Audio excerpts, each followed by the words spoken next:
Now I want to thank all the volunteers. You know what? It's not very often that when you get into something like this that you have too many volunteers. We had more volunteers than we had jobs.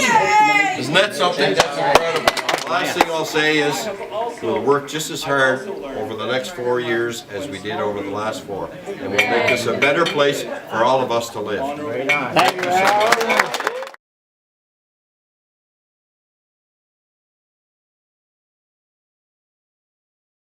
It's very important for our community to continue to grow not only our primary industries but new industries. As a community, we need to have that growth to make us vibrant and viable going into the future. And I will continue to work extremely hard for Montague-Kilmere. So what's the first thing on your agenda?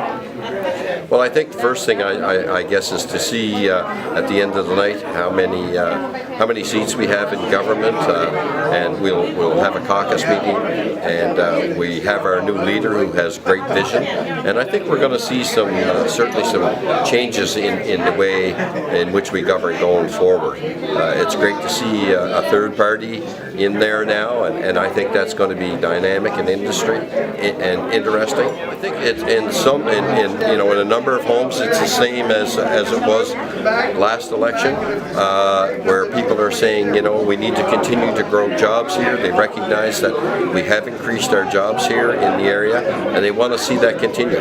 I've heard some concerns with respect to social services and how we need to improve that, and I'm happy to say that the conversations I've had with our new Premier is that he also has concerns and wants to move forward in those areas as well. So I think you win this going door to door. You win this at the door, and I think when you go to the door and you're honest about what you want to see, and that you also are prepared to sit and listen to what they have to say and what their concerns are, I think people respond to that. So yeah, certainly over the last 4 years I've had some great advice from people in this community, and I look forward to that over the next 4 years.